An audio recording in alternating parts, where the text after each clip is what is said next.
అయితే ఈరోజు ఆలోచించే అంశం ఏంటంటే దేవుణ్ణి మహిమపరచుట అనే అంశాన్ని ఈరోజు మనం ఆలోచిద్దాం. దేవుణ్ణి మహిమపరచుట. దేవుని మహిమపరచాలంటే కనుక ముందుగా దేవుడు ఎవరో మనకు తెలియాలి. దేవుడు ఎవరో మనకు తెలియకపోతే కనుక దేవుణ్ణి మహిమపరిచే అవకాశము ఖచ్చితంగా యావత్ భూమి మీద ఉన్న ప్రజలందరికీ ఉండడానికి అవకాశం ఉండదండి. కాబట్టి యావత్ భూమి మీద ఉన్న ప్రజలందరూ దేవుడు ఎవరో తెలుసుకోకపోతే కనుక వారు ఎవరిని మహిమపరుస్తారో, ఎవరిని కీర్తిస్తారో, ఎవరి కృతజ్ఞత చెల్లిస్తారో ఇది తెలియడానికి ఏముండదంటే అవకాశం ఉండదండి. ఎందుకంటే సర్వ మానవాళిని దేవుడు సృష్టింపడిన తర్వాత మానవుల గురించి దేవుడు ఆలోచన చేసి మానవుని నిర్మించి దేవుడు ఏం చేయమన్నాడంటే మానవుని దేవుడు ఎవరో తెలుసుకోమని చెప్పాడు. అపోస్తుల కార్యం 17వ అధ్యాయం. అపోస్తుల కార్యములు 17వ అధ్యాయంలో దేవుడు ఒక సమాచారం తెలియజేస్తున్నాడు. అపోస్తుల కార్యములు 17వ అధ్యాయము 26, 25, 26. ఆయన అందరికీ జీవమును ఊపిరిని సమస్తమును దయచేవాడు కనుక తనకు ఏదైనా కొదవినట్టు మనుషుల చేతులతో సేవింపబడేవాడు కాడు. మరియు యావత్ భూమి మీద కాపురమునటకు ఆయన ఒకరి నుండి ప్రతి జాతి మనుషులు, అంటే ప్రపంచంలో యావత్ భూమి మీద ఎవరైతే కాపురం ఉంటున్నారో, ఎవరైతే నివాసం ఉంటున్నారో ఈ నివాసం ఉన్న వారందరూ ఏం తెలుసుకోవాలంటే కనుక దేవుడు ఎవరో ఖచ్చితంగా తెలుసుకోవాలి. అదే మాట్లాడేశాడు. మరియు యావత్ భూమి మీద కాపురం ఉంటకు ఆయన ఒకరి నుండి, అనగా ఒకడు ఎవరనంటే ఆదాము. అంటే ఎవరైనా వెతికినా సరే మీ మూల పురుషుడు ఎవరంటే కనుక ఆదాము అని ఖచ్చితంగా చెప్పకనే చెప్పాలి. ఎందు గురించి అంటే అసలే ఆదాము లేకపోతే ఈ నరులందరూ రావడానికి ఏం లేదు, అవకాశం లేదు. కాబట్టి ఒకరి నుండి ప్రతి జాతి మనుషులు, ఈనాడు జాతులు రకరకాల జాతులు ఉన్నాయి. నల్ల జాతి, పచ్చ జాతి, ఎర్ర జాతి అని రకరకాల జాతులు ఉన్నాయి. ఈ జాతులందరూ ఎవరి నుంచి వచ్చారు ఏంటంటే ఆదాము నుంచి వచ్చారు. ఆదాము తరం కాడి నుంచి నోవా నుంచి ఆ ముగ్గురు కుమారులు అయితే ఆ తరంలోంచి మొత్తం అందరూ యావత్ భూమి మీద ప్రజలందరూ వస్తారు. ఈ వచ్చిన వారందరూ ఏం తెలుసుకోవాలంటే భూమి మీదకి వచ్చిన వారందరూ అది చెప్పేశాడు. వారు ఒకవేళ దేవునిని తడవలాడి కనుగొందురేమో అని తను వెదుకు నిమిత్తము నిర్ణయకాలం యొక్క వారి నివాస స్థలం యొక్క పొలిమేరలు ఏర్పరచును. ఆయన మనలో ఎవరికి దూరం ఉండేవాడు కాడు. దేవుని తెలుసుకోకుండా చచ్చిపోవడం మీ పొరపాటే తప్పించి, దేవుని ఎరగకుండా తెలిసిపోవడం మీ తప్పిదమే తప్పించి. అది ఎవరు తప్పిదం కాదని అంటే దేవుడు తప్పిదం కాదండి. ఎందుకంటే దేవుడు సర్వమానవాళ్ళని సృష్టించిన తర్వాత నన్ను వెతకండి అన్నాడు, నన్ను కనుగొనండి అన్నాడు. నన్ను తడవలాడి వెతికిన వరకు నేను దొరుకుతాను. దొరికితే మీకు ఏం చేస్తానంటే నివాసం స్థలం యొక్క పొలిమేరలు ఏర్పాటు చేశాను. ఎవరైతే నన్ను వెతుకుతారో వారికి నివాస స్థలం ఇస్తానని కర్రకట్టెత్తగా దేవుడు తన గ్రంథం ద్వారా తెలిసిన తర్వాత పుట్టిన మానవుడు, పుట్టిన పిల్లవాడు మొదలుకొని వృద్ధాప్యం వచ్చే వరకు వృద్ధుడు కూడా, వృద్ధ స్త్రీ వరకు కూడా ప్రతి ఒక్కరూ దేవుని తెలుసుకోకుండా చనిపోయే వాళ్ళు చాలా మంది ఉన్నారు. అయితే దేవుని తెలుసుకోకుండా తమ జీవితంలో బ్రతికితే కనుక దేవుని ఎప్పుడు మహిమపరుస్తారండి? ఎందుకంటే దేవుని తెలుసుకోకపోతే దేవుని ఏం చేయలేరని అంటే మహిమపరచడానికి అవకాశం అండి. ఈనాడు దేవునిగా భావిస్తున్న వారు కూడా ఉన్నారు. మనుషులు కూడా చాలా మంది ఏమంటారు, దేవుడు దైవము అని అంటారు. ఎందుకంటే వీళ్ళకి దేవుడు అసలు ఎలా ఉంటాడో తెలిస్తే కనుక ఆ దైవికమైన లక్షణాలని మానవులకి ఆపాదించకూడదనే సంగతి అర్థమవుతుంది. కానీ మానవులకు ఆపాదిస్తున్నారంటే కనుక దేవుడు ఏంటో పూర్తిగా తెలియదు. కాబట్టి ఎవరిని పడితే వాళ్ళు దేవుళ్ళుగా కూడా చాలా మంది భావించేవారు. మనుషులు దేవుళ్ళు కనేవారు, కస్టమర్లు దేవుళ్ళు కనేవాళ్ళు, రకరకాలుగా ఈ విధానాలు సమాజంలో ఉన్నాయి. అయితే రోమపత్రిక మొదటి అధ్యాయము 20 వచనం నుంచి చదువుదాం. అసలు దేవుడు ఎవరు అని అంటే అసలు ఆయన ఎలా ఉంటాడో తెలియాలంటే కనుక అక్కడ చెప్పేశాడు. ఆయన అనగెవరు? దేవుడు. ఆయన అదృశ్య లక్షణంలో అంటే దేవుడు మానవ కంటికి కనిపించేవాడు కాదు. అంటే ఆయన ఎవరు? అదృశ్యుడు. అంటే మానవ కంటితో దేవుని ఏం చేయలేరంటే చూడలేరు. కాబట్టి సంగతి ఎరగాలి. కాబట్టి అదృశ్య దేవుణ్ణి చూడాలనంటే దేవునికి కూడా ఏమున్నాయంట? అదృశ్య లక్షణాలు. కాబట్టి అదృశ్య లక్షణాలు అంటే దేవుని కూడా కనిపించని దేవునికి ఉన్న లక్షణాలు ఏంటంటే అదృశ్య లక్షణాల్లో ఇది మానవ కంటికి కనిపించేవి కాదు. దేవుని విధానంలోంచే కానీ దేవుని ఉద్దేశాల్లోంచి ఆలోచిస్తేనే కానీ దేవుడు ఎవరో తెలియడానికి అవకాశం ఉండదు. అందుకోసం చెప్పేశాడు. ఆయన అదృశ్య దేవుని లక్షణములు అనగా ఆయన నిత్యశక్తియు దేవత్వమును. నిత్యశక్తి అని అంటే ఎటర్నల్ పవర్. ఇంగ్లీష్లో ఎటర్నల్ పవర్ అంటే నిత్యము ఉండే శక్తి. మనకి సూర్యుడు కనబడుతున్నాడు. సూర్యుడు బగబగ మండుతుంటే ఈ ఎండ తాకిడికి మానవుడు ఏమైపోతుందంటే తట్టుకోలేకపోతున్నాడు. అయితే సూర్యుని కలిగించిన దేవునిది ఏ శక్తి అని అంటే కనుక నిత్య శక్తి. అంటే నార్మల్ శక్తి కాదు ఆయన. ఎవరంటే ఆయనది ఎటర్నల్ పవర్. అంటే ఆయనకి ఆ శక్తికి ఆది లేదు, అంతం అనేది లేదు. ఈ సంగతి జరగాలి. అదే మాట్లాడేశాడు. ఆయన అనగా నిత్యశక్తియు దేవత్వమును, దేవత్వం అంటే దేవుని యొక్క తత్వము లేదా దేవుని యొక్క గుణము, అదే మాట్లాడేశాడు. అంటే ఆయనకున్న పవర్ నిత్యశక్తి. ఎండకే మనం తట్టుకోలేని మనము ఆ సూర్యుని కలిగించిన దేవుడు ఎలా ఉంటాడంటే కనుక దానికంటే పవర్ఫుల్గా ఉంటాడు. అంటే అంత పవర్ఫుల్ దేవుడిని, అంత పవర్ఫుల్ లక్షణాలు ఉన్న దేవుడిని చాలా మంది ఏం చేస్తారంటే అక్షయగడకు దేవుని మహిమని క్షయమైన వాటి చేస్తారంటే చాలా మంది. అదే మాట్లాడేశాడు. దేవత్వమును జగతుత్పత్తి మొదలుకొని సృష్టింపబడిన వస్తువులను, అంటే సూర్యుడు ఎలా వచ్చాడు, భూమి ఎలా వచ్చింది, ప్రకృతి ఎలా వచ్చింది, జీవులు ఎలా వచ్చినాయి, నక్షత్రాలు ఎలా వచ్చినాయి, అసలు భూమి మీద వర్షం ఎలా పడుతుంది, ఇవన్నీ మనం ఆలోచించామనుకోండి, తినే ఫ్రూట్ మొదలుకొని తినే ఆహారం మొదలుకొని ప్రతి దాన్ని ఆలోచించకపోతే దేవుడు ఎవరో తెలియదు. కానీ చాలా మంది నోట్లోకి వెళ్ళే భోజనం రావాలని అంటే దాని వెనకాల రైతు పడే కష్టం ఉంది. రైతు పడే కష్టం వెనకాల ఎవరున్నారంటే దేవుడు ఉన్నాడు. దేవుడు వర్షం కురిపించకపోతే, ఋతువులు లేకపోతే, వర్షం పడదు, వర్షం పడకపోతే, పంట పండదు, పంట పండకపోతే మనకు ఆహారము రాదు. ఇదంతా ఏం చేయాలి, ఆలోచిస్తే అర్థమవుతుంది. కానీ ఆలోచించకుండా, ఫర్ ఎగ్జాంపుల్గా మనం ఒక టీ తాగాలన్నా, ఒక కాఫీ తాగాలన్నా దాంట్లో షుగర్ వేస్తేనే కానీ స్వీట్నెస్ రాదు. మనం తినే ప్రతి ఫ్రూట్లో షుగర్ అనేది ఎలా ఉంటుంది, ప్రతి ఫ్రూట్కి టేస్ట్ ఎలా ఉంటుంది, మ్యాంగో ఫ్లేవర్ వేరు, ఆరెంజ్ ఫ్లేవర్ వేరు, అలాగే రకరకాల ప్రతి పండు టేస్ట్ వేరు. ప్రతి పండు టేస్ట్ వేరు అన్నప్పుడు మనం ఏదైనా టేస్ట్ రప్పించాలంటే కృత్రిమైనది ఏదైనా కలిపితేనే కానీ రావట్లేదు. మరి దేవుడు ఎలా తెచ్చాడు, ఎలా రూపించాడు అని ఆలోచిస్తేనే కానీ దేవుడు ఎవరో తెలియడానికి అవకాశం ఉంది. ఎందుకంటే దేవుడు ప్రకృతి కాదు, ప్రకృతినే కలగజేసిన వాడు. అసలు ప్రకృతి అనేది ఆయన ద్వారా కలిగింది అనడానికి ఆయన ఎవరు ఎలాంటిదంటే నిత్యశక్తి దేవత్వం. నిత్యశక్తియు దేవత్వమును జగదుత్పత్తి మొదలుకొని సృష్టింపబడిన వస్తువులను ఆలోచించడం వల్ల ఏమవుతుంది, తేటపడుచున్నది అని చెప్పేశాడు.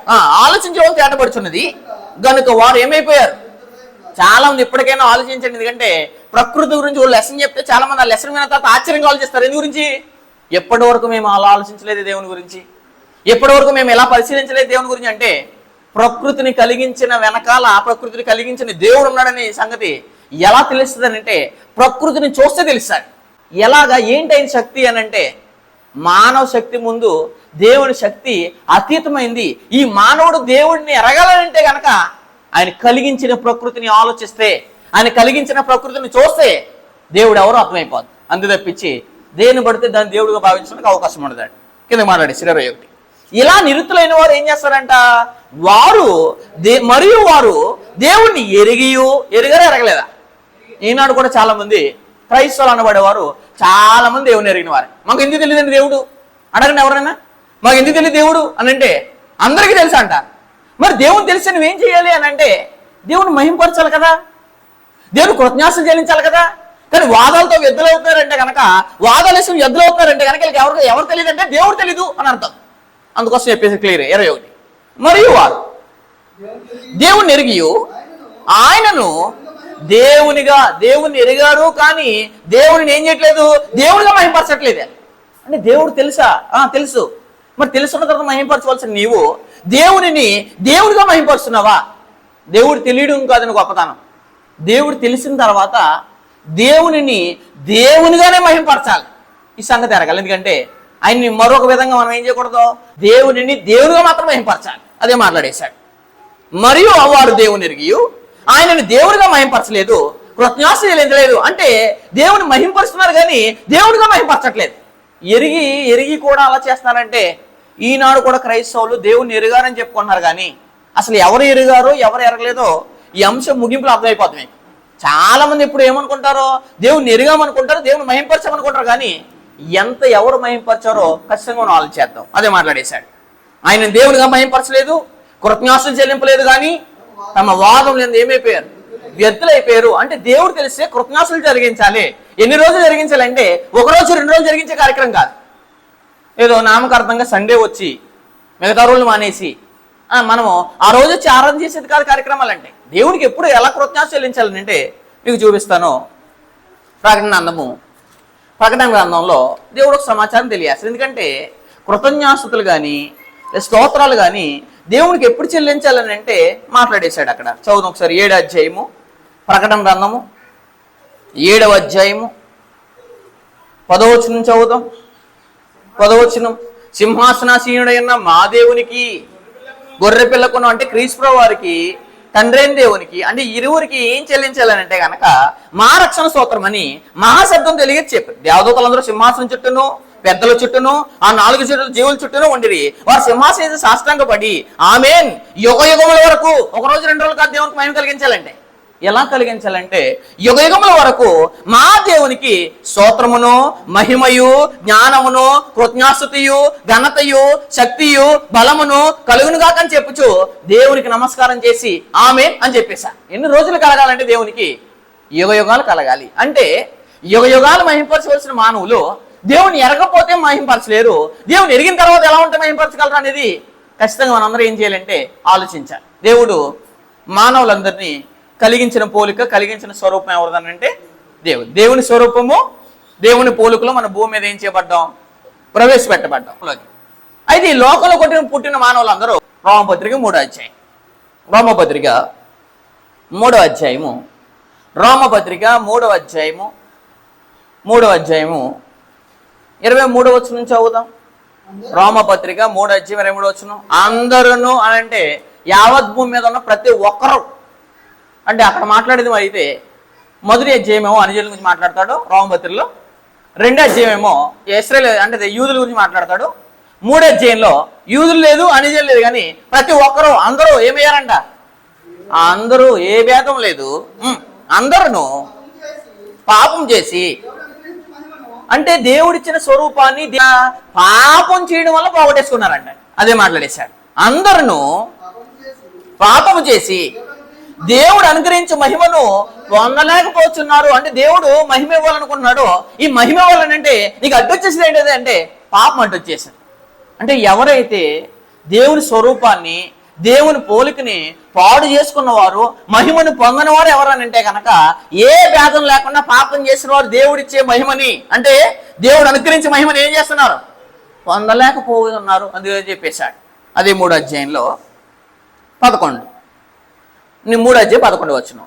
నీతిమంతుడు లేడు, ఒక్కడు లేడు. అంటే చాలా మంది భూమి మీద ఏం చేస్తారు? దేవుడి స్వరూపాన్ని, దేవుని పోలికని కాపాడుకోవాల్సిన వారు ఏం చేస్తారంటే కనుక నీతిమంతత్వంలో బ్రతకవలసిన వారు నీతిమంతత్వాన్ని కోల్పోతున్నారు. అందుకోసం నీతిమంతుడు లేడు, ఒకడు లేడు, గ్రహించేవాడే లేడు. ఎందుకే? గ్రహిస్తే కదా నీతిమంతుడే తయారవుతావు, వెతికితే కదా నీతిమంతుడే తయారవుతావు, వెతికితే కదా పాపం చేయకుండా ఉంటావు. అంటే దేవుని సరిగా ఎతకని వారే పాపం చేస్తారు, దేవుడు సరిగా తెలియని వారే, ఎరగని వారు ఏం చేస్తారంటే దేవుడు అనుగ్రహించిన మహిమను పొందకపోతారు. అదే మాట్లాడేశాడు. నీతిమంతుడు లేడు, ఒకడు లేడు, గ్రహించేవాడు ఎవడు లేడు, దేవుని వెతుకువాడునో లేడు. అంటే దేవుని వెతికేవారు మాత్రమే దేవుని మహింపరచగలరు. దేవుని వెతికినా సరే దేవునిగా మహింపరుస్తున్నారు అనేది ఖచ్చితంగా ప్రతి ఒక్కరు ఏం చేయాలంటే ఆలోచించుకోవాల్సిన విషయం అండి. ఎందుకంటే చాలా మంది ఏం చేశారంటే ఎఫెసీయులకు రాసిన పత్రిక 2వ అధ్యాయం, ఎఫెసీయులకు రాసిన పత్రిక 2వ అధ్యాయము 2వ వచనంలో ఒక సమాచారం తెలియజేశాడు. మీరు వాటిని చేయొచ్చు, వాయుమండల సంబంధమైన అధిపతిని అనగా అవిధేయులైన వారిని ఇప్పుడు ప్రేరేపించే శక్తికి అధిపతిని అనుసరించి ఈ ప్రపంచ ధర్మం చొప్పున మునుపు అంటే గతంలో ఇలా నడుచుకున్న వలన ప్రపంచం ఎలా బ్రతుకుతుందో మనం కూడా అలా బ్రతికిన వలన ప్రపంచం దేవుని ఎరగపోయింది, మనం కూడా దేవుని ఎరగపోవడానికి కారణం ఏంటంటే అందరూ వెళ్ళే రూట్లో వెళ్ళాం. ఇప్పుడు కూడా చాలా మంది అంటారు కదా, ఎక్కువ మంది ఏ దారిలో వెళ్తా ఆ దారిలో వెళ్ళండి, ఆ దారిలో వెళ్తే చచ్చిపోతాం మనం. ఏ దారిలో వెళ్ళాలంటే ప్రపంచానికి వ్యతిరేకమైన దారి, ప్రపంచం నడవని దారి, ప్రపంచము దేవుని వెతకని దారిలో వెళ్ళాలి తప్పించి ప్రపంచ దారిలో వెళ్ళిపోతే ఏమైపోతారో మునుపు అన్నట్టు చూడండి. అక్కడ ఆ వాయుమండల సంబంధమైన అధిపతిని అనగా అవిధేయులైన వారిని ఇప్పుడు ప్రేరేపించే శక్తికి అధిపతిని అనుసరించి ఈ ప్రపంచ ధర్మము చొప్పున మునుపు నడుచుకున్నాను. మునుపు ఎలా చేసాము? శరీరం యొక్కయు మనసు యొక్కయు కోరికలను నెరవేర్చుకొనుచు మన శరీరాశలను అనుసరించి మునుపు ప్రవర్తించుచు కడమ వారి వలె స్వభావ సిద్ధంగా దైవోగ్రతకు ఏమయ్యాము? ఆత్తులు ఏంటివి అంటే శరీరానికి నచ్చిన కోరికలు తెచ్చుకున్నాం, మనసుకు నచ్చిన కోరికలు తెచ్చుకున్న వల్ల దేవుడు అనుగ్రహించే మహిమను ఏం చేయలేకపోయాం? పొందలేకపోయాం. ఇలా పొందలేకపోతున్న మానవుల గురించి దేవుడు మళ్ళీ ఒక ప్రవేశాన్ని, ఒక పథకాన్ని తయారు చేశాడు. ఎఫెసీయులకు రాసిన పత్రిక 1వ అధ్యాయం, ఎఫెసీయులకు రాసిన పత్రిక 1వ అధ్యాయము 3వ వచనం నుంచి చదువుదాం. ఎఫెసీయులకు రాసిన పత్రిక 1వ అధ్యాయం 3వ వచనం. మన ప్రభు అయిన యేసుక్రీస్తు యొక్క తండ్రి దేవుడు ఏం చేయబడుగాక? స్తుతింపబడుగాక. ఆయన క్రీస్తు నందు అని చెప్పేశారు. క్రీస్తు నందు అంటే అర్థం ఏంటి? ఆయన సంఘమునందు, అంటే క్రీస్తునందు అంటే చాలా మంది క్రీస్తునందుని సెపరేట్ గా మాట్లాడతారు, కానీ అసలు క్రీస్తునందు అని అంటే ఆయన సంఘమునందు. ఎందుకంటే కొలసీ పత్రిక 1:28 కూడా చెప్పేశాడు, సంఘం అనే శరీరం కొరకు ఆయన ఏం పడ్డాడో, కొదువైన అంటే చాలా పాటలు పడ్డాడు. నేను నా వంతు నా శరీరం ముందు కొదువైన వాటిని ఏం చేస్తున్నాను, నా వంతు నేను ఏం చేస్తానంటే సంపూర్తి చేయొచ్చునని పౌలు గారు మాట్లాడతారు. అయితే ప్రభువైన యేసుక్రీస్తు వారు క్రీస్తు నందు అని అంటే క్రీస్తు సంఘం నందు, అంటే క్రీస్తు సంఘం నందు లేకపోతే కనుక ఏ ఒక్కరికి ఏ ఆశీర్వాదాలు అనుగ్రహించబడవు అంటే పరలోక సమయంలో ఆశీర్వాదాలు అనుగ్రహించబడవు. అదే మాట్లాడేశాడు. మన ప్రభు అయిన యేసుక్రీస్తు యొక్క తండ్రి యొక్క దేవుడు స్తుతింపబడును గాక. ఆయన క్రీస్తునందు అంటే యేసుక్రీస్తునందు మీరు లేకపోతే తండ్రి ఏం చేయబడలేడు, స్తుతించబడలేడు.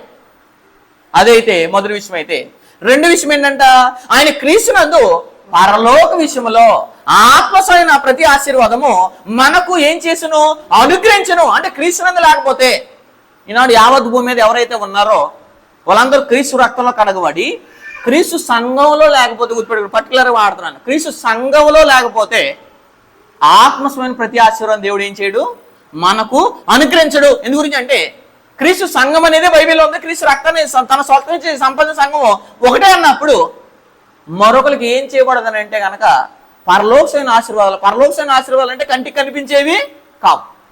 కాబట్టి దాన్ని అనుగ్రహించాలనుకున్నాడు దేవుడు. 4 వచనాలు చెప్పేశాడు. ఎట్లనగా తన ప్రియనియందు తాను ఉచితముగా మనకు అనుగ్రహించిన తన కృపామహిమకు ఆశీర్వాదాలు. అంటే మళ్ళీ వేరే ఆశిస్తారు మీరు. ఆశీర్వాదాలు అంటే ఏంటి, మనకి కృపనివ్వాలని. నెక్స్ట్ ఏమన్నాడు, తన కృపామహిమకు కీర్తి కలిగినట్లు. అంటే మనకి కృప మహిమ అంటే మళ్ళీ ఏం చేశాడు, క్రీస్తు రక్తం ద్వారా పాపం చేసిన వాళ్ళకి కృప ఇచ్చి రక్షించి, ఆ రక్షించిన మానవుడికి ఏం కలగాలంట, మహిమ కలగాలని. అంటే అందుకోసం మనల్ని నిర్ణయించుకున్నాడంట. అంటే కోల్పోయిన మీరు, మహిమను కోల్పోయిన మీకు క్రీస్తు రక్తము ద్వారా కృపనిచ్చి, ఆ కృప ద్వారా మిమ్మల్ని ఏం చేశాడంటే కనుక నీతిమంతులుగా చేశాడు. ఈ నీతిమంతులుగా చేయబడిన వారు క్రీస్తు సంఘంలో ఉన్నవారు మాత్రమే దేవుని ఏం చేయగలరు అంటే మహిమపరచడానికి అవకాశం ఉంటుందండి. ఎందుకంటే పరలోకమైన ఆశీర్వాదాలు అంటే అవి మహిమ, కృప, ఈ 2 సంగతులు ఖచ్చితంగా ఎరగవలసిన విషయం. అది ఎఫెసీయుల రాసిన పత్రిక 5వ అధ్యాయం. ఎందుకంటే ఈనాడు చాలా మంది ఏ సంఘాల్లో పడితే సంఘాల్లో ఉండి మేము దేవుని మహింపరుస్తున్నాం అని భ్రమ కలిగి ఉంటారు చాలా మంది, అంతే కదా. కానీ దేవుడు చెప్పేసాడు చూడండి అదే పత్రికలో 5వ అధ్యాయం 26వ వచనం. 5వ అధ్యాయం 26వ వచనం, పురుషులారా మీరునే మీ భార్యను ప్రేమించండి, అటువలే క్రీస్తు కూడా సంఘమును ప్రేమించి. క్రీస్తు ఏ సంఘాన్ని ప్రేమిస్తాడో, అన్ని సంఘాలను ప్రేమిస్తాడు. ఆయన ఏ సంఘాన్ని ప్రేమిస్తాడో, ఆయన స్వరక్తం ఇచ్చి తన సంఘాన్ని ప్రేమిస్తున్నాడు, తన భార్యను ప్రేమిస్తున్నాడు. క్రీస్తు సంఘమును ప్రేమించి అది కలంకమైనను ముడతైనను అంటే మరి ఏదైనా లేక పరిశుద్ధమైనది గాను నిర్దోషమైనది గాను మహిమగల సంఘం. ఏ సంఘం అంటే క్రీస్తు సంఘం మహిమగల సంఘం. మిగిలిన సంఘాలు ఏం కాదు, మహిమగల సంఘాలు కాదు. ఈ సంఘం జరగాలి అంటే మహిమగల సంఘం ఏంటంటే క్రీస్తు తన స్వరక్తం ఇచ్చి తన భార్యని ప్రేమిస్తున్నాడు చూసారా, అదే మహిమగల సంఘం. కానీ మరొక సంఘం ఏం కాదని అంటే మహిమగల సంఘం కాదు. వీళ్ళు ఏం చేస్తారు, వీళ్ళ సంఘం మహిమగలదు కాబట్టి పేరే మహిమగల సంఘం ఏంటారు. ఏంటంటే మీ సంఘం పేరు ఏంటంటే అంటే మహిమగల సంఘం. మహిమగల సంఘం ఏంటి, అదే మాట్లాడేశాడు. క్రీస్తు కూడా సంఘమును ప్రేమించి తన భార్యను ప్రేమిస్తున్నాడు. భార్య భర్తలు రిలేషన్ చెప్తూ నేను పురుషుని అయితే, నేను భర్తను అయితే, నా భార్య ఎవరంటే సంఘం. ఆ సంఘాన్ని నేను ఏం చేస్తున్నాను, ప్రేమించి.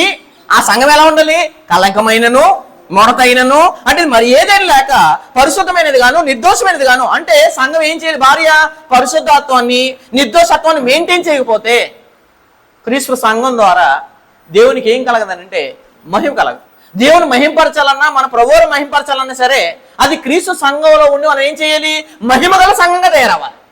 అదే మాట్లాడేసి అంటే క్రీస్తు సంఘం మాత్రమే ఏ సంఘము మహిమగల సంఘం, కానీ మరొక ఏ సంఘం కాదంటే మహిమగల సంఘం అవడానికి అవకాశం ఉండదు. అది ఎఫెసీయుల రాసిన పత్రిక 3వ అధ్యాయం.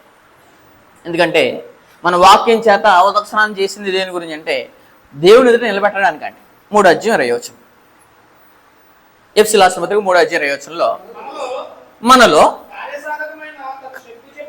కార్యసాధకమైన తన శక్తి చొప్పున మనకు అడుగు వాటన్నిటికంటేను ఊహించు వాటన్నిటికంటేను అత్యధికంగా చేయగల శక్తి గల దేవునికి క్రీస్తు యేసు మూలంగా ఏంటంటే క్రీస్తు యేసు మూలంగా దేంట్లో, సంఘములో. అంటే క్రీస్తు సంఘములో లేకపోతే దేవునికి తరతరాల మహిమ, యుగయుగాల మహిమ, యుగయుగాల స్తోత్రము, యుగయుగాల కృతజ్ఞాస్తుతులు చేయలేదు. అందుకోసం దేవుడు చెప్పాడు ఏమని, వారు దేవుణ్ణి ఎరిగియో దేవుని ఏం చేయలేదు, మహింపరచలేదు. దేవుడు తెలుసు అనుకున్నారు కానీ ఆ దేవుడి ప్యాటర్న్ ప్రకారం ఒకటే సంఘంలో లేరు.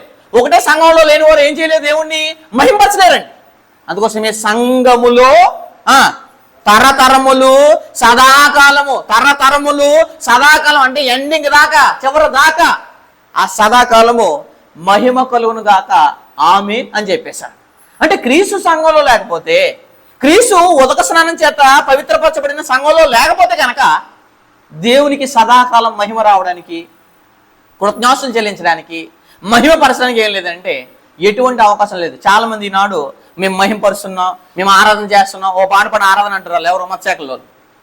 మేము ఏం చేస్తున్నాం అంటే దేవుని మహిమపరచమండి, ఈరోజు దేవుని గణపరచమండి, దేవుని స్తుతించమని అంటే నువ్వు ఎక్కడుండి కనపరచావు, ఏ సంఘంలో కనపరచావు, ఏ సంఘంలో మహిమ వస్తుంది దేవునికి అంటే ఇంత క్లియర్ కట్గా చెప్పిన తర్వాత కూడా మానవులు మనుషులు కట్టిన సంఘాల్లో ఉంటూ మనుషులు మహిమపరుస్తున్నారే కానీ దేవుని మహిమపరచు. అందుకోసమే తమ వాదనలు ఏమైపోయారు, మనం వాళ్ళతో మాట్లాడాం అనుకోండి వాదాలు పెట్టుకుంటారు. ఎందు గురించి, వాళ్ళు గ్రహించలేరు. ఏమవుతారు, వారు దేవుణ్ణి ఎరిగియు దేవునిని దేవునిగా ఏం చేయలేదు, మహిమపరచలేదు, కృతజ్ఞాస్తులు చెల్లించలేదు. కానీ తమ వాదాలు ఏమైపోయారు అంటే వ్యర్థులైపోయారు.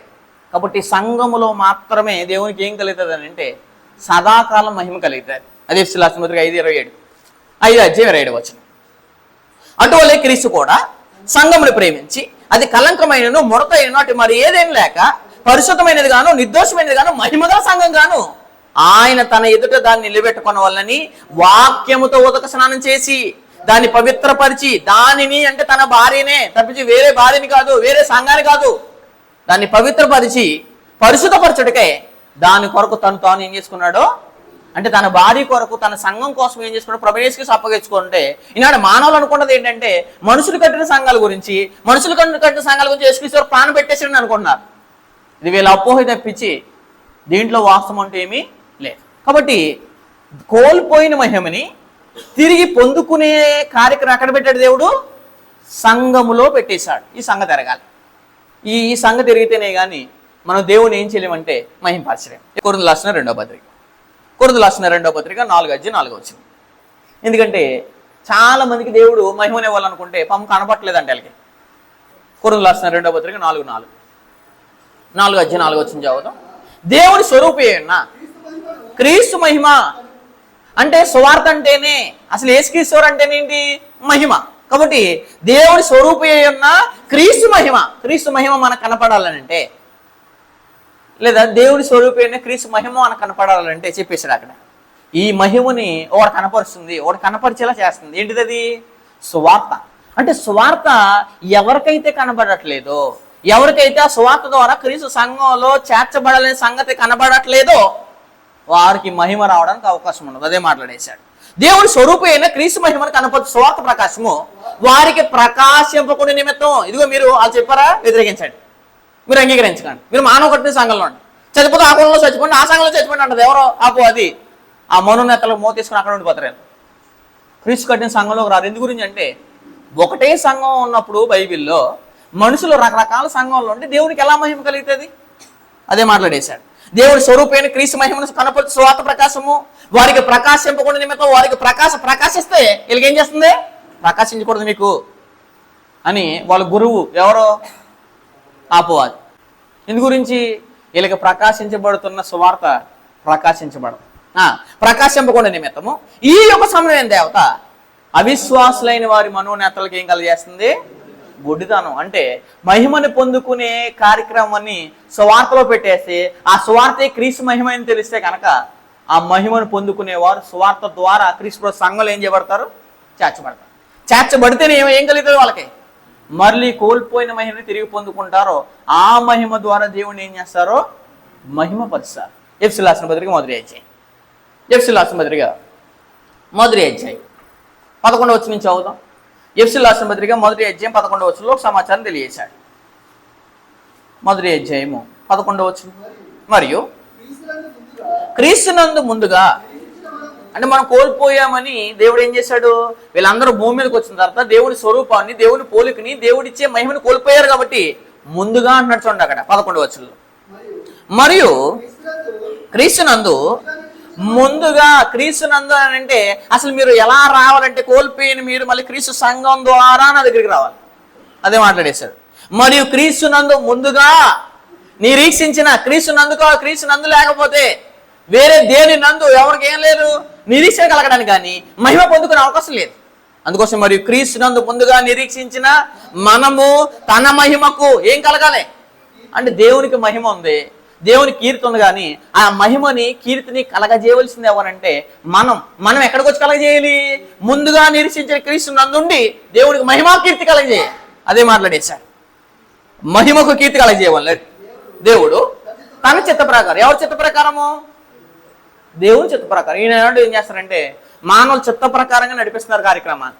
మానవుల చిత్త ప్రకారం కాదు, దేవుని చిత్త ప్రకారం.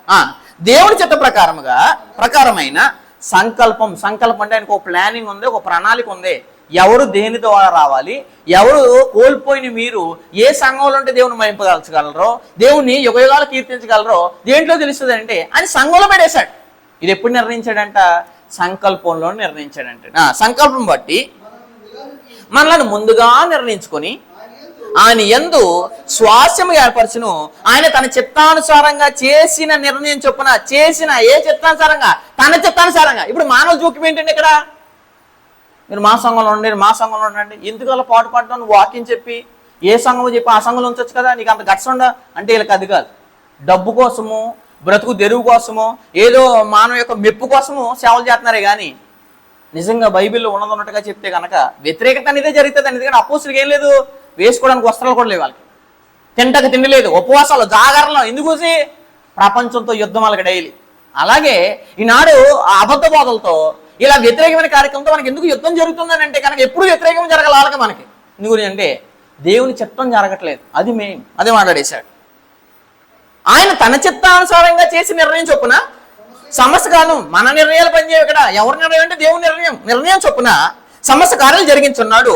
మీరును సత్యవాక్యమని అనగా రక్షణ సువార్తను విని క్రీస్తునందు విశ్వాసం ఉంచి వాగ్దానం చేయబడిన ఆత్మచేత అంటే క్రీస్తు స్వార్థని విని మహిమను పొందుకుని క్రీస్తు రక్తంలో కడగబడి తర్వాత మాత్రం ఏం చేయబడతారో ఆత్మచేత ముద్రించబడతారు. ఈ ఆత్మచేత ముద్రించబడాలంటే ఇది క్రీస్తు సంఘంలో జరిగే కార్యక్రమం తప్పించి మరో ఏ సంఘంలో జరిగే కార్యక్రమం ఖచ్చితంగా కాదు. ఎందుకంటే ఇది గ్రంథం క్లియర్గా చెప్పేస్తుందండి.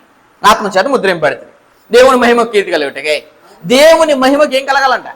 కీర్తి కలుగుటకై ఆయన సంపాదించుకున్న ప్రజలకు విమోచన కలిగించడం. అంటే విమోచన వస్తేనే కానీ వీళ్ళు నాకు ఏం కలగజేయలేరు, కృప కలిగజేయలేరు, మహిమ కలగజేయలేరు, కీర్తి కలగజేయలేరు. అది మాట్లాడేశాడు. దేవుని మహిమకు కీర్తి కలుగుటకై ఆయన సంపాదించుకున్న ప్రజలకు విమోచనం కలిగిన నిమిత్తము ఈ ఆత్మ మన శ్వాసమునకు ఎలా ఉన్నాడో సంచకరువుగా ఉన్నాడు అని చెప్పేశాడు. కాబట్టి పరిశుద్ధాత్మ పరలోకంకి వెళ్ళే వరకు మనకి ఎలా ఉంటాడు? సంచకరువుగా ఉంటాడు. అంటే మన పరలోకం వెళ్ళేదాకా పరిశుద్ధాత్మ మనకు సహాయము చేస్తూనే ఉంటాడనే సంగతి ఖచ్చితంగా మనందరం ఎరగవలసిన విషయం. ఇది సంఘం ద్వారా పెట్టేసిన కార్యక్రమం. పేతురు రాసిన మొదటి పత్రిక 4వ అధ్యాయం. పేతురు రాసిన మొదటి పత్రిక 4వ అధ్యాయము 16వ వచనం నుంచి చదువుదాం. కాబట్టి దేవుని సంకల్పాన్ని బట్టి మహిమ పొందిన వారు ఏం పడతారు అని అంటే చెప్పేశాడు. ఎవడైనను క్రైస్తవుడు అయినందుకు, క్రైస్తవుడు అవ్వాలనంటే ఎవరు క్రైస్తవులు అనే అంశం చెప్పాను. అంటే క్రైస్తవులు అంటే ఒక విధం ఉంది. అంటే ఎవరు పడతారు? క్రైస్తవులు కాదు. ఎవడైనను క్రైస్తవుడు అయితే ఒకవేళ క్రైస్తవుడు అయినందుకు బాధ అనిపించినట్లా అతడు సిగ్గుపడక ఆ పేరును బట్టి దేవుని ఏం చేయాలి? ఏ పేరును బట్టి? క్రైస్తవుడు అనే పేరును బట్టి. క్రైస్తవుడు అనే పేరు రావాలంటే క్రైస్తవుడు ఎలా అవ్వాలో నేను హైకోర్ట్స్లో పెడతాను, చూడండి యూట్యూబ్లో. కాబట్టి ఈ ఎవరు క్రైస్తవులు అని అంటే దానికి ఒక ఆర్డర్ ఉంది. ఈ ఆర్డర్ లేకుండా ఎవరు క్రైస్తవులు కాలేరు. అలా క్రైస్తవులు అయిన వారు ఖచ్చితంగా ఏం పడతారో బాధ. అదే అంటున్నాడు అక్కడ. ఎవడైనా క్రైస్తవుడు అయినందుకు బాధ అనుభవించినట్లా. ఎందుకోసం బాధ? ఎందుకోసం నేను ఇలా అవమానిస్తున్నారో, ఎందుకోసం నేను అందరూ ఇలాగ నీచంగా కించపరుస్తున్నారు అంటే క్రైస్తవుడు అయినందుకు బాధ అనిపించినట్లా ఆ పేరును బట్టి ఏం చేయాలంటే దేవుణ్ణి మహిమపరచాలి. అంటే క్రైస్తవుడు అనే పేరును బట్టి దేవుడు మళ్ళీ మహిమపరిచే కార్యక్రమాన్ని దేవుడు ఏం చేశాడు? ప్రవేశపెట్టేశాడు. అసలు దేవుని మహిమపరిచే మార్గాలు ఏంటి? దేవుణ్ణి మహిమపరిచే మార్గం ఏంటి? ఈ ఖచ్చితంగా తెలియాలి. దేవుని మహిమపరిచే మార్గం ఏంటో తెలియకపోతే కనుక దేవుణ్ణి ఎలా మహింపరచాలో మనకి తెలియదు. ఎలా మహింపరచాలని అంటే చాలామంది నేను మహింపరుస్తున్నాను, నువ్వు మహిమపరచు అని మాట్లాడతారు. అలా చెప్పుకోవసరం లేదండి. మహిమపరిచేవారు ఎలా ఉంటారో మనకు తెలియాలి. ఎఫెసీయులకు రాసిన పత్రిక మొదటి అధ్యాయం, ఎఫెసీయులకు రాసిన పత్రిక మొదటి అధ్యాయము 4వ వచనం నుంచి చదువుదాం. మొదటి అధ్యాయం 4వ వచనం. ఎఫెసీయులకు రాసిన పత్రిక మొదటి అధ్యాయం 4వ వచనంలో ఒక సమాచారం తెలియజేశాడు. అందరూ దేని ఎట్లనగా తన ప్రియునియందు. కాబట్టి తన ప్రియుడు ఎవరు? ప్రభువైన యేసుక్రీస్తు వారు. కాబట్టి ప్రియుడు లేకపోతే, ప్రియుని సంఘం లేకపోతే అసలు మనం దేవుని దగ్గరికి వెళ్ళడానికి కానీ, దేవునితో మాట్లాడడానికి కానీ, దేవుని మహింపరచడానికి కూడా ఆస్కారం లేదు, అవకాశం లేదు, తన ప్రియుడు లేకపోతే. తన ప్రియునియందు తాను ఉచితముగా, ఎలాగంట ఉచితంగా చేశాడు. తాను ఉచితముగా మనకు అనుగ్రహించిన తన కృపామహిమకు కీర్తి కలిగినట్లు. ఎవరి కృపామహిమకు? దేవుని కృపామహిమకు కీర్తి కలిగినట్లు తన చిత్త ప్రకారమే దయా సంకల్పం చొప్పున యేసుక్రీస్తు వారి ద్వారా తనకు కుమారులుగా స్వీకరించుటకై మనల్ని ముందుగా నిర్ణయించుకుని, అంటే నిర్ణయించుకున్నది, డిసైడ్ చేసుకున్నది ఎవరో? దేవుడు. ఎవరిని డిసైడ్ చేసుకున్నాడు? క్రీస్తు యేసుని డిసైడ్ చేసుకున్నాడు. అంటే ఆయన సంఘం డిసైడ్ చేసుకున్నాడు. డిసైడ్ చేసుకుని నిర్ణయించుకున్నది అంటే మీరందరూ వచ్చింది సంఘంలోకి దేనికి అని అంటే, నిర్ణయించుకుని దేనికి అంటే కింద మాట్లాడేశాడు. నిర్ణయించుకుని మనము తన ఎదుట ఎలా ఉండాలి? పరిశుద్ధులమును నిర్దోషులమై ఉండవాలని జగత్తు పునాది వేయబడి ప్రేమ చేత ఆయన క్రీస్తు మనలను ఏర్పరచుకును అని చెప్పేశారు. అంటే క్రీస్తు వారి ద్వారా మనం ప్రేమించి మన పాపాలన్నింటినీ తుడిచివేసి, మన పాపాలన్నింటినీ కడిగి వేసి ఏం చేశారంటే మరలా క్రీస్తు రక్తంలో కడగబడిన తర్వాత ఆయన సంఘంలో పెట్టి, ఈ సంఘంలో ఉన్నవారు ఎలా ఉండాలి? పరిశుద్ధులు, నిర్దోషులు. మీరు పరిశుద్ధులు, నిర్దోషులు ఉండాలనేది ఎప్పుడు? జగత్తు పునాది వేయబడిపై నిర్ణయించుకున్నాడు. ఇప్పుడు ఎవరైనా వచ్చి పెద్ద మేధావులు అంటారు కదా, పరిశుద్ధులు ఎవరు ఉండగలరండి, నిర్దోషులు ఎవరు ఉండగలరు అన్నారు అనుకోండి, వారు దేవుని చిత్తానికే వ్యతిరేకంగా మాట్లాడుతున్నారని అర్థం. మనము పరిశుద్ధులు, నిర్దోషులుగా లేకపోతే గనక మనము దేవుని ఏం చేయట్లేదని అంటే అర్థం మహింపరచట్లేదు. మీరు ఒకసారి మనసాక్షి మీద, మీ మనసాక్షి మీద చేయి పెట్టుకుని ఆలోచించండి. మీరు డైలీ పరిశుద్ధతను కొనసాగించకపోతే, నిర్దోషత్వం అంటే ఏ దోషం లేకుండా, ఏ తప్పు చేయకుండా మీరు బ్రతికితే కనుక ఆ జీవితాన్ని బట్టి దేవుని మహింపరుస్తున్నారే కానీ చెప్పుకునే దాని కార్యక్రమం బట్టి దేవుని మహింపరచడం అంటే, నేను మహింపరుస్తున్నాను, మీరు మహింపరుస్తున్నారని చెప్పుకోవసం లేదు.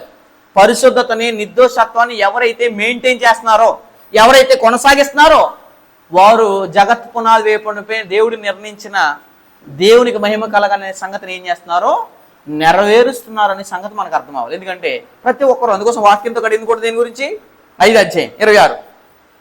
పురుషులారా మీ భార్యలు మీరు ప్రేమించడి, అటువలే క్రీస్తు కూడా సంఘాన్ని ప్రేమించి అది కలంకమైనను ముడతైనను. అంటే కలంకాలు ఉన్నవారు దేవుని మహింపరచలేరు.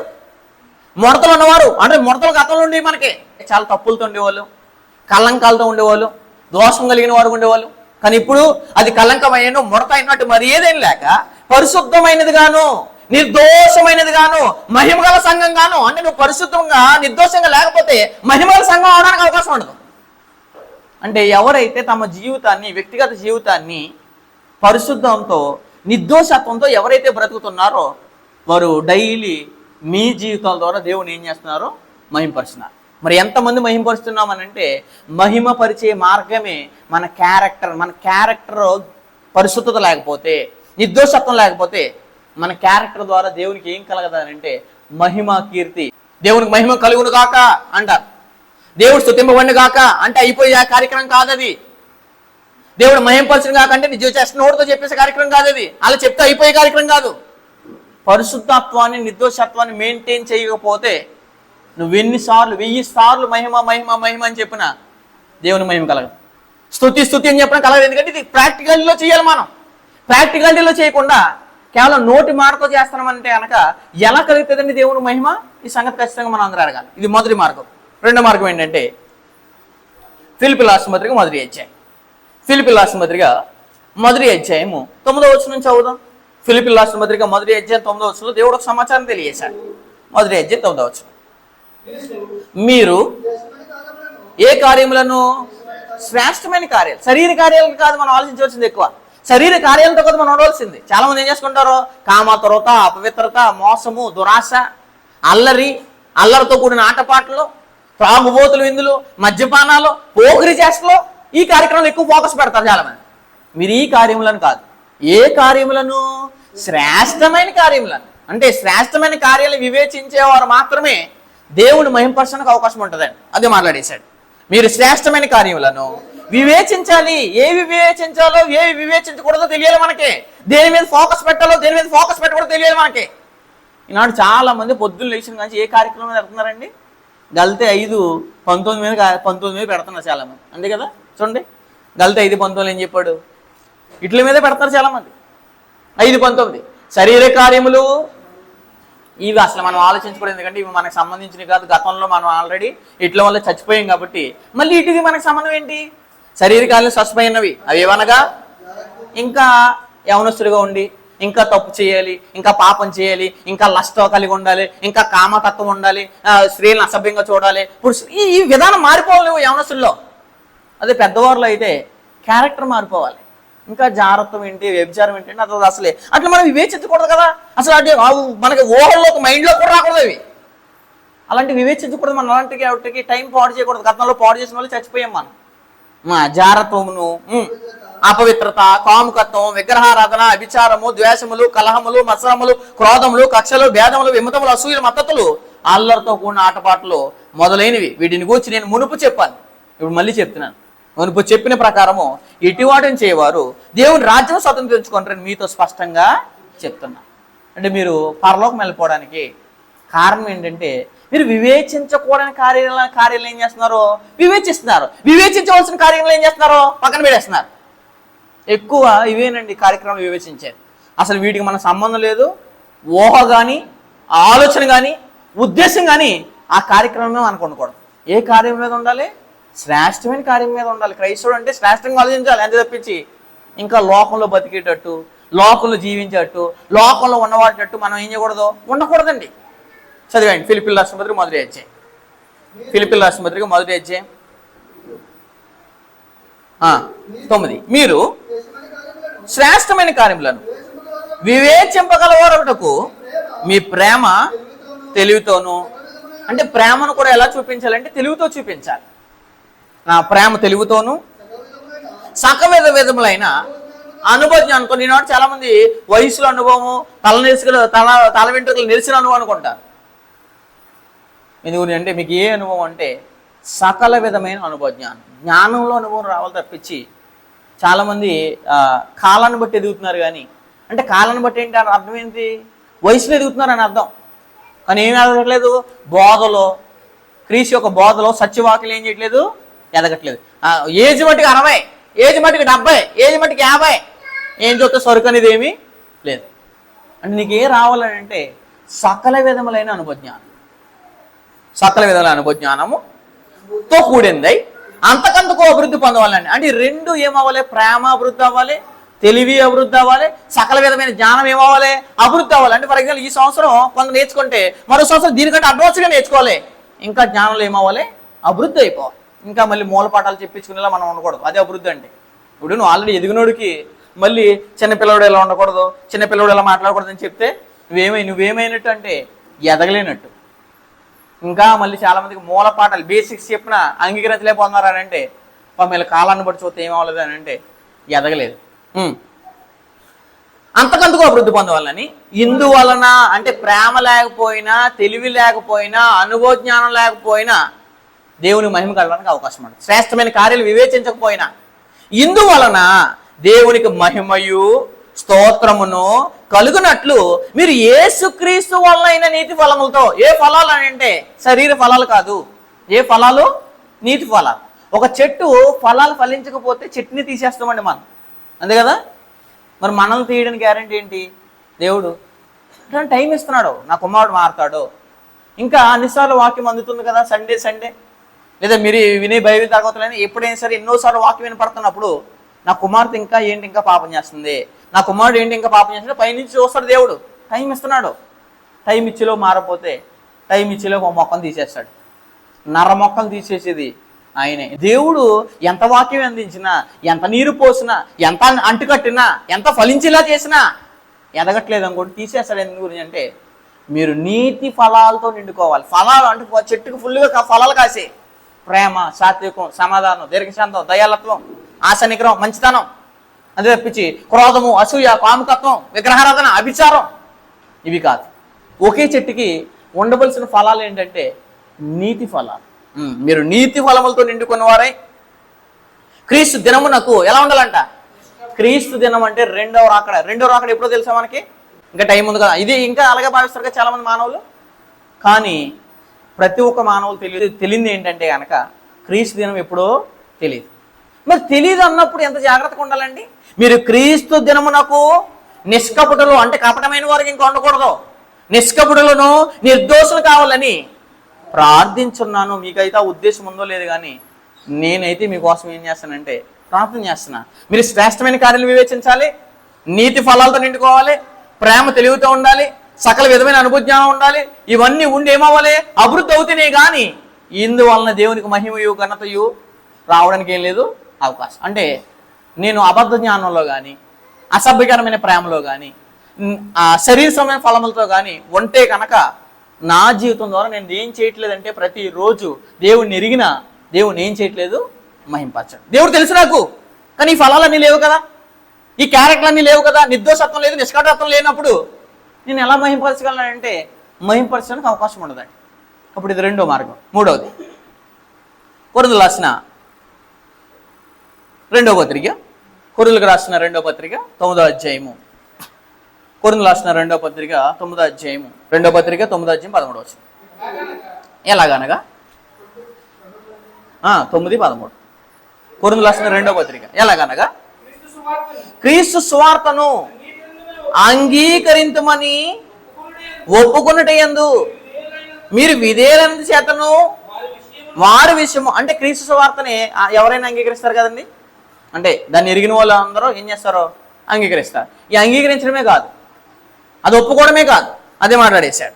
ఎలాగనగా క్రీస్తు సువార్తను అంగీకరించమని ఒప్పుకుంటే మీరు విధేయులందు చేతను వారి విషయము అందరి విషయము ఎంతో ఔదర్యముగా ధర్మం చేసినందున ఈ పరిచర్య మూలంగా మీ యోగ్యత కనపడినందున వారు దేవుని ఏం చేస్తున్నారో మైపోయి. అంటే పరిచర్య, ఈనాడు సువార్త పనులు వెళ్తారు సువార్థికులు, లేదా మన బోధకులు సువార్త పనికి వెళ్ళినప్పుడు, సువార్తలో పాలువారు అవుతున్నప్పుడు, సువార్త చెప్తున్నప్పుడు దాంతో ఏం చేయాలంటే ధర్మము ఏం చేయాలి, త్యాగం చేయాలి. దాన్ని ఏమంటారంటే ఔదర్యం. ఫర్ ఎగ్జాంపుల్గా నేను కాన్ క్లాస్ ఉన్నాక సరిపోదు అనుకుంటారు, అది కాదు ఇక్కడ గురించి. దేని గురించి మాట్లాడుతున్నాడు? పరిచర్యకి మనం ఏం చేయాలంటే సహకరించాలి. సువార్తికునికి ట్రావెలింగు ఎవరు భరించాలి? సంఘం భరించాలి. సువార్తికుడు వెళ్ళి వచ్చే వరకు ఏం చేయాలి? సంఘమే భరించాలి. ఎందు గురించి అంటే ఈ విధం నేర్చుకోవాలి. ఎందుకంటే ఇలా లేకపోతే మీ వలన దేవుని మహింపరచలేరా. సువార్తికుడు సువార్తలో పాలువారైనప్పుడు ఎక్కడికైనా ప్రయాణం చేస్తున్నా, ఎక్కడికైనా సభలకు వెళ్ళినా, ఎక్కడికైనా మీటింగ్లకు వెళ్ళినా, బ్రదర్ నా వ్యక్తిగతంగా నేను మీకు ఏం చేస్తానంటే సువార్తను ఇంత ఇస్తున్నాను. ఇది వ్యక్తిగతమైన పరిచర్య. అదే మాట్లాడేశాడు. ఈ పరిచర్య మూలంగా మీ యోగ్యత అంటే ఏంటి? ఎవరికి వారు సెల్ఫ్గా చేసే కార్యక్రమం. అంటే సువార్తికుడితో మీరు వెళ్ళకపోయినా ధన విషయంలో సహాయం కానీ, లేదా తోడు విషయంలో సహాయం కానీ, సువార్త పని విషయంలో సహాయం కానీ, ఆ ఔదర్యం కానీ, త్యాగం కానీ ఎవరైతే వ్యక్తిగతంగా సువార్తనికి ఎవరైతే సువార్తలో సహాయం చేస్తున్నారో వారు దేవుని ఏం చేస్తున్నట్టు? మహిమపరుస్తున్నట్టు. మేము కాన్ క్లాస్లో సరిపోద్ది, ఆయన ఎలా పడతాలో వెళ్తాడు, ఆయనకి డబ్బులు అయితే ఏంటి, మాకెందుకు అన్నీ అనవసరం అని అనుకుంటే కనుక వారు దేవుని ఏం చేయలేదంటే మహింపరచలేరు. అదే మాట్లాడేశాడు. మీ యోగ్యత కనపడినందున వారు ఏం చేస్తున్నారు? దేవుణ్ణి మహింపరుచున్నారు. మరియు మీ ఎడల దేవుడు కనపరిచిన అత్యధికమైన కృపను చూచి, ఎలాంటిదంట? అత్యధికమైన కృప అంటండి. అత్యధికమైన కృపను చూచి వారు మీ నిమిత్తం ఏం చేస్తున్నారో ప్రార్థన చేయొచ్చు, మిమ్మల్ని చూడవాలని ఎక్కువ కోరిక గలవారే ఉన్నారు. చెప్పసక్యం కానీ ఆయన వారమును కూర్చి దేవునికి స్తోత్రం. అంటే దేవునికి ఎలా మహిమ కలుగుతుందంటే ఎవరైతే పరిచర్య చేస్తున్నారో, ఎవరైతే స్వార్థ పనికి వెళ్ళారో, ఈ స్వార్థ పనికి ఎవరైతే సహకరిస్తున్నారో ఆ సహకరించే వారి గురించి ఎక్కడైనా మనం ప్రకటించిన వారు వీరి గురించి ప్రార్థన చేస్తారు, వారు దేవుడిని ఏం చేస్తారంటే మహింపరుస్తున్నారు. కాబట్టి సువార్తికుడు సువార్తలో పాల్గొనేప్పుడు ఎవరైనా సహాయం చేయకపోయినా, లేదా వారి దాతృత్వం కనపరచకపోయినా, ఔదర్యం చూపించకపోయినా వారు దేవుని ఏం చేయలేరంటే మహింపరచలేరు. ఇది మూడవ కార్యక్రమం. నాలుగో కార్యక్రమం ఏంటంటే కొరింథీయులకు రాసిన రెండవ పత్రిక. కొరింథీయులకు రాసిన రెండవ పత్రిక 4వ అధ్యాయం 13వ వచనం నుంచి చదువుతాం. కొరింథీయులకు రాసిన రెండవ పత్రిక 4వ అధ్యాయం. కృప ఎక్కువ మంది ద్వారా ప్రబలి అంటే ఇది కూడా దేని గురించి చెప్తున్నాడు? ఇది కూడా సువార్త గురించి చెప్తున్నాడు. అంటే సువార్త ఎక్కడికి వెళ్ళాలి? ప్రతి చోటకి ప్రబలిపోవాలండి. అంటే మనం అనేక చోట్లకి సువార్త తీసుకెళ్ళాం అనుకోండి, సువార్తను అందరికీ పరిచయం చేసాం అనుకోండి, సువార్తను అందరికీ తెలియజేసి దేవుని ఎడల రక్షించబడే కృపని కానీ రక్షించబడే ఉద్దేశాన్ని కానీ సమస్త మానవులకు చెప్తే కనుక ఆ కృప ఎక్కడికి వెళ్ళిపోద్ది అంటే ప్రబలిపోద్దండి. మన ద్వారా కృప ఎంతమందికి వెళ్తుంది? మన కుటుంబానికి వెళ్తుందా? మన బంధువులకి వెళ్తుందా? మన తోటి వారికి వెళ్తుందా? మన స్నేహితులకి వెళ్తుందా? ఎవరికి వెళ్తుంది కృప అనంటే కృప ఎక్కడికి వెళ్ళిపోవాలంటే ప్రబలిపోవాలంటున్నాడు. అపోస్తులు భూదిగంతాలకు వెళ్ళిపోయింది కృప. మరి మన కృప ఎక్కడికి వెళ్తుంది అనంటే మనం పొందుకున్న కృప ఇతరులు పొందుకోవాలంటే ఇతరులు కూడా రక్షించాలనే బాధ్యత మన మీద ఉంది. కాబట్టి కృప ఎక్కువ మంది ద్వారా ప్రబలిపోవాలి. దాని ద్వారా దేవుని కృతజ్ఞాస్తుతి కలుగుతుంది. అదే మాట్లాడుతున్నాడు.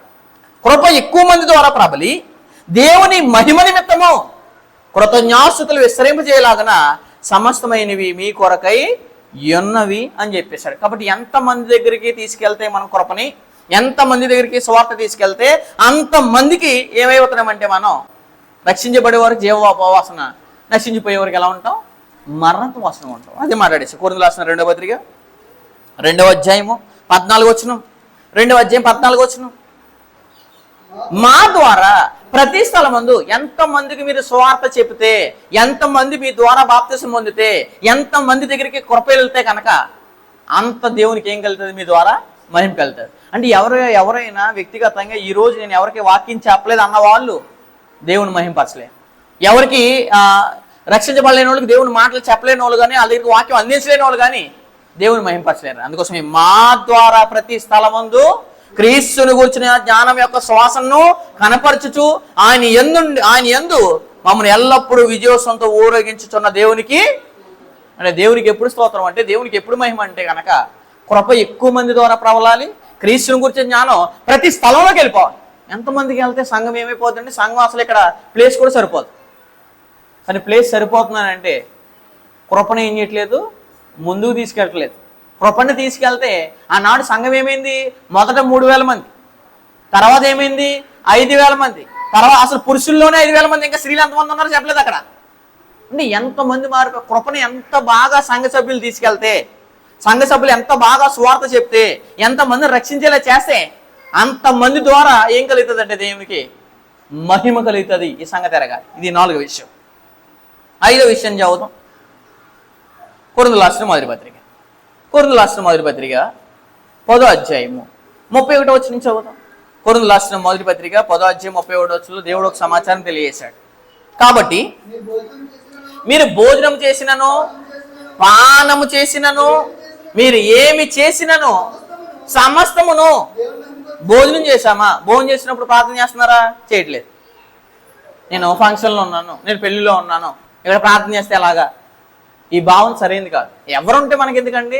అసలు ఎవరైనా తింటంటే అది దేవుని కృప, దేవుని ఉద్దేశం. మరి దాన్ని కూడా బ్లెస్ చేయరా? దాన్ని కూడా దీవించబడేలాగా. నేను రొట్టెని ఎత్తుకున్నప్పుడు కూడా ఏమంటాను? దీన్ని దీవించి ఆస్వాదించండి. ఎందు గురించి? ఆ రొట్టె తినాలన్నా మనకు యోగ్యత ఉండాలి. అలాగే మనం భోజనం చేయాలన్నా దేవుని కృప ఉండాలి. ఈ సంగతి ఎరగాలి. అదే మాట్లాడేశాడు. కాబట్టి మీరు భోజనం చేసినను పానం చేసినను, మనం ఏదైనా తాగినా ఏదైనా తిన్నా దేవునికి ఏం చేయాలంటే, నేను నీకు మహిమ కలుగుగాక, ఈ భోజనం ద్వారా నీకు మహిమ కలుగుగాక, ఈ ద్రాహం ద్వారా లేదా ఈ పానం ద్వారా నీకేం కలగాలి? మహిమ కలగాలి. దేవుని కృతజ్ఞతలు చెల్లించండి, మహిమపరచండి, అప్పుడు తినండి. ఏ పని చేసినా దేవుని మహిమ కలిగేలా చేయండి, కానీ దేవుని మహిమ ఇబ్బందికరంగా అయ్యేలా చేయకండి దయచేసి. అదే మాట్లాడేసాడు. కాబట్టి మీరు భోజనం చేసినను పానం చేసినను మీరు ఏమి చేసినను సమస్తమును దేవుని మహిమ కొరకు, అంటే సమస్తము దేవుని మహిమ కొరకు. ఏ కార్యక్రమం చేసినా గుర్తుపెట్టుకోండి, నేను ఈరోజు ఈ కార్యక్రమం చేయడం వల్ల దేవుడు మహిమపరచబడతాడా? మహిమపరచబడాలి. నిజంగా మహిమపరచబడలేదంటే అది తప్పుడు కార్యక్రమే. ఎవరైనా మనం పాపం చేసామనుకోండి, ఏదైనా అసభ్యకరంగా చూసామనుకోండి, ఈ అసభ్యకరమైన చూసిన కార్యక్రమం ద్వారా దేవుడు మహిమపరచగలమా? మరి అప్పుడు అనుకోవాలి, నిజంగా ఈ కార్యక్రమం ద్వారా దేవుడు నేను ఏం చేయలేకపోయాను, మహింపరచలేకపోయాను. అందుకోసమే మీరు ఏమి చేసిన అన్ని దేవుని రికార్డింగ్లో ఉంటాయి, అన్ని దేవుని పర్యవేక్షణలో ఉంటాయి. పర్యవేక్షణలో ఉన్నప్పుడు ఏమి చేసినా మీరు అదంతా దేవుని మహిమ కొరకే చేయాలి. క్రీస్తు ప్రభు 33 సంవత్సరాలు ఏం చేశాడు? దేవుని మహిమ కొరకే బతికాడండి. మనం కూడా దేవుని మహిమ కొరకు మాత్రమే ఏ కార్యక్రమైనా చేసే ప్రతి కార్యక్రమం, అది భోజనమైనా పానమైనా నిద్ర అయినా పడుకోవడమైనా తినేది అరగాలన్నా, తెలుసా మీకు? తిన్నది చాలా మంది డైజెస్టిబుల్ అవ్వదు. అది ఎరగాలనంటే దేవుని కృప ఉండాలి. అంటే ఆయన మహిమ కలిగిస్తేనే కానీ దేవుని మహిమ పొందడానికి అవకాశం ఉండదు. ఇది 5వ విషయం. 6వ విషయం చదువుదాం.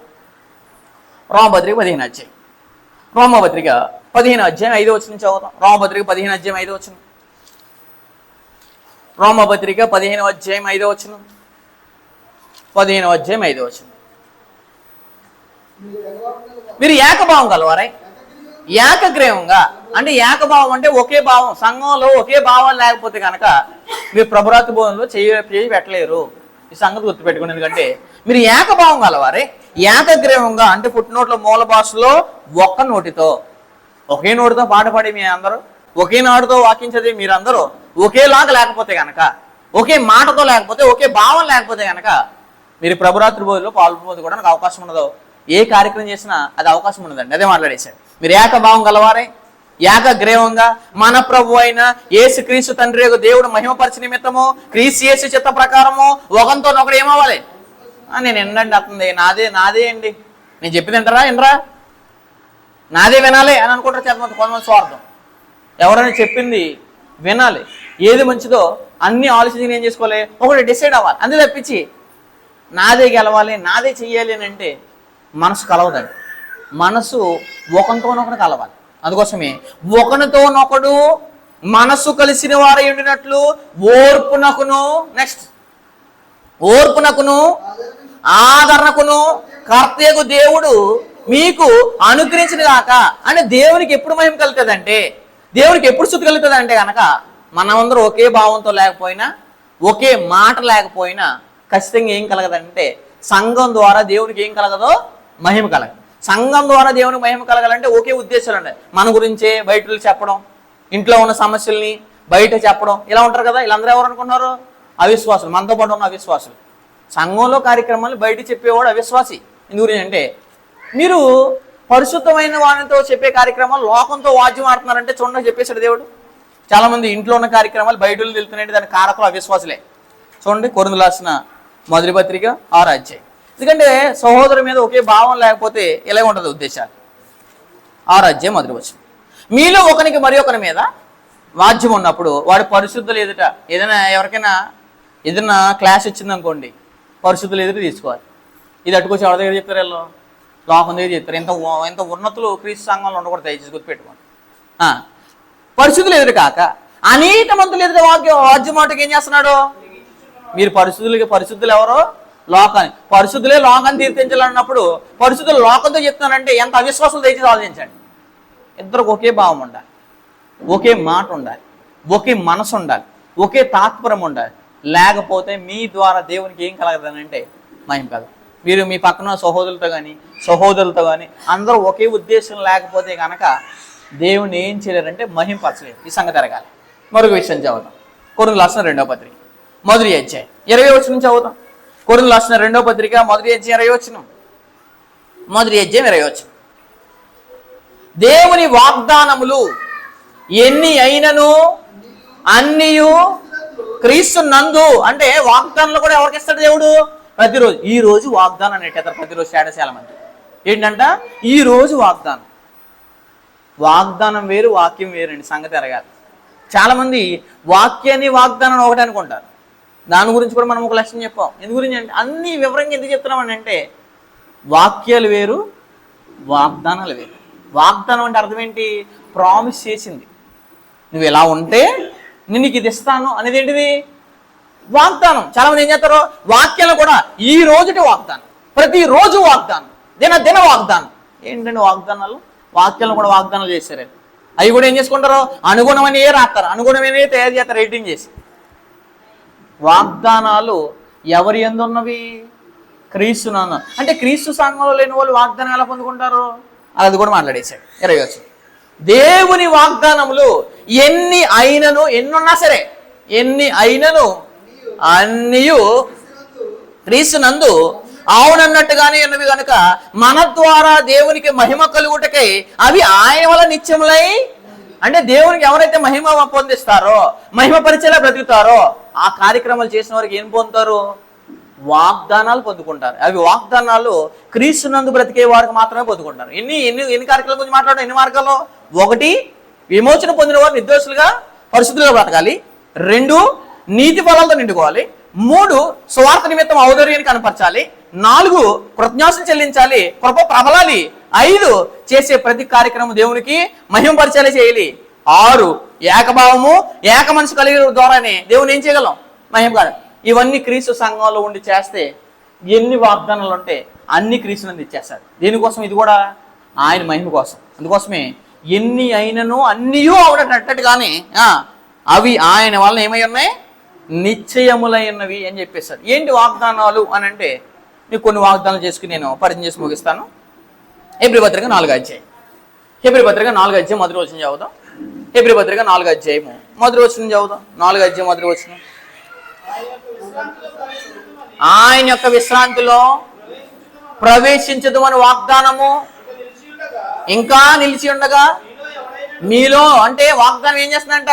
నిలబడుతుందంట. ఆ నిలబడినప్పుడు పొందుకునే వారి కోసం నిలబడుతుంటే ఇంకేమన్నారంటే, వాగ్దానం పొందకుండా తప్పిపోయేది చాలా మంది ఉన్నారు.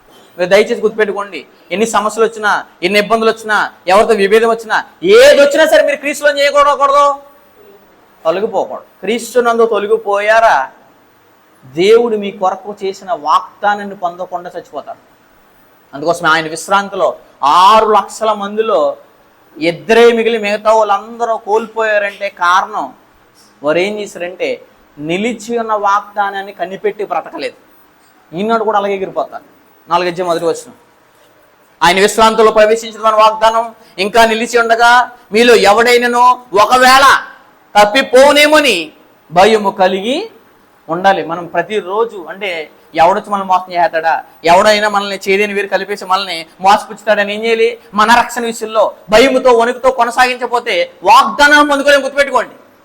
వాగ్దానం పొందుకోవాలంటే భయం ఉండాలి. ఎందుకంటే నిజంగా నేను ఇప్పుడే చచ్చిపోతే వాగ్దానాన్ని పొందకుండా చచ్చిపోతానేమో అని భయం ఉంది. ఎవరికైనా భయం ఉండాలి. ఎందుకంటే ఈ భయం కలిగి బ్రతకపోతే ఎవరొచ్చి నన్ను రెచ్చగొట్టినా, ఎవరొచ్చి నన్ను దేవుళ్ళని తొలగిద్దామన్నా, ఎవరు తప్పిపోలే చేద్దామన్నా నేను దయచేసి వాళ్ళకి ఎప్పుడు నేనేమోనో ఆస్కారంగా అవకాశం కూడా ఎప్పుడేని భయము కలిగి వణుకుతో ఎవరైతే ఉంటారో వారు మాత్రమే ఎక్కడికి వెళ్తారో? విశ్రాంతిలో ప్రవేశము. అంటే ఇక్కడ కష్టపడ్డారు, ఇక్కడ సమస్య పడ్డారు, ఇక్కడ వేదనలు పడ్డారు, ఇక్కడ కన్నీరు కాచారు, ఇక్కడ దుఃఖం అనిపించారు, ప్రపంచేత నీచంగా ఎంచబడిన వారు ఉన్నారు. వీళ్ళందరికీ ఒకరోజు విశ్రాంతి కలగాలంటే కడ వరకు ఏం చేయాలి? వెయిట్ చేయాలి. ఓపిక కలిగి ఉండాలి. ఆ ఓపిక కలిగి ఉంటే నిత్య విశ్రాంతిలోకి మనం ఏం చేస్తాం? ప్రవేశిస్తాం. ఇది మొదటి వాగ్దానం. రెండో వాగ్దానం ఏంటి? హెబ్రీ పత్రిక 9వ అధ్యాయం 15వ వచనం చదువుతాం. హెబ్రీ పత్రిక 9వ అధ్యాయం 15వ వచనంలో దేవుడు ఒక సమాచారం తెలియజేశాడు. 9:15. 9వ అధ్యాయము 15వ వచనం చదువుతాం. ఈ హేతు చేత మొదటి నిబంధన కాలంలో జరిగిన అపరాధములకు విమోచన కలుగుటకై ఆయన మరణం పొందినందున, అంటే ఎవరైతే మొదటి నిబంధన కాలం ఏమవుతుంది? పాత నిబంధన. పాత నిబంధనలు ఏం పొందారో వాళ్ళు కూడా క్రీస్తు రక్తం ఏం చేసింది? పనిచేసేది. మనకు కూడా పనిచేసింది కదా. 14లో నిత్యుడైన ఆత్మ ద్వారా తాను దేవునికి నిర్దోషి కల్పించుకున్న క్రీస్తు యొక్క రక్తము నిర్జీవికులను విడిచి జీవం గల దేవుని సేవించటకు మీ మనసాక్షి ఎంతో ఎక్కువగా, అంటే బాప్తిజం పొందిన వారు దేవుని ఏం చేయలేరు? మహింపరచలేరు. అందుకోసం మాట్లాడేసారు 15లో. ఈ హేతు చేత మొదటి నిబంధన కాలంలో జరిగిన అపరాధాల నుండి విమోచన కలుగుటకై ఆయన మరణం పొందినందున పిలువబడిన వారు, అంటే పిలువబడిన వారు ఎవరో? సంఘం. సంఘం అంటేనే ఎవరో? పరిశుద్ధులుగా ఉండడానికి పిలువబడిన వారు. ఈ పిలువబడిన వారికి దేవుడు ఏమిస్తా అంటున్నాడు?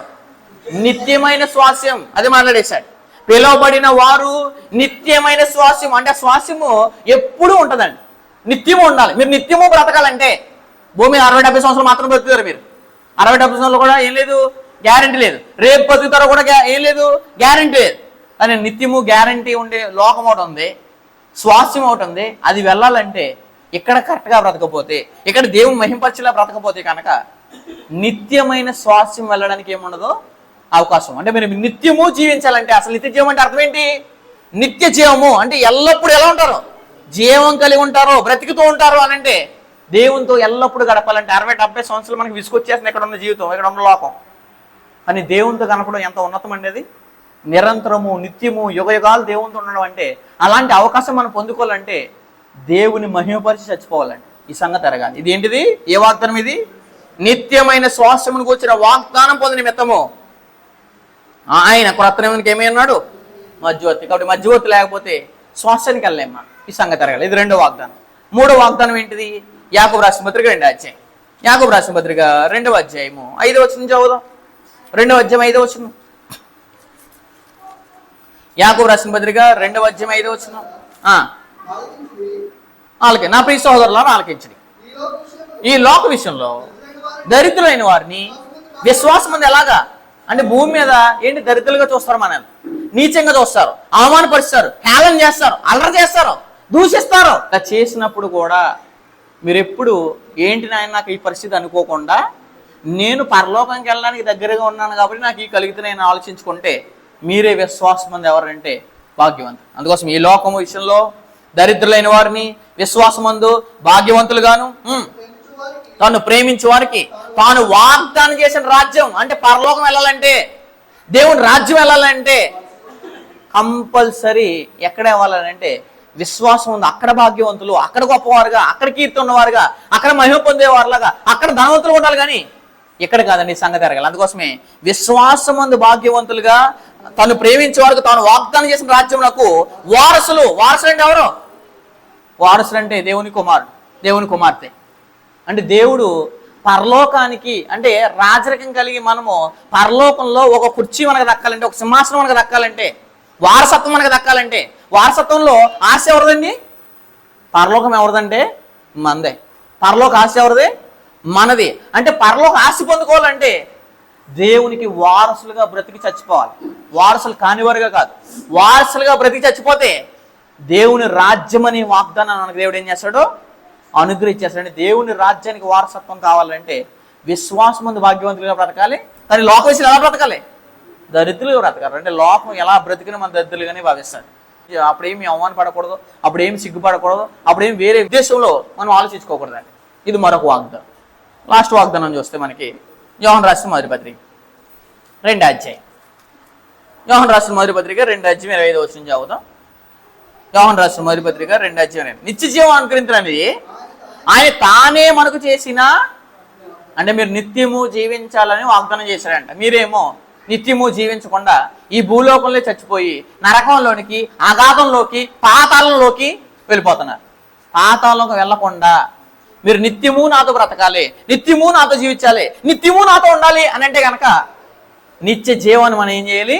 పొందుకోవాలి. అదే దేవుడు మనకు చేసిన వాగ్దానం. అంటే నిత్య జీవాన్ని ఇస్తానని చేసిన వాగ్దానం కోసం బతకరు. కానీ ఎలా పడతారు బతికేసి ఏం చేస్తారు? దీవుని కావాలి, ఆశీర్వాదం కావాలంటారు.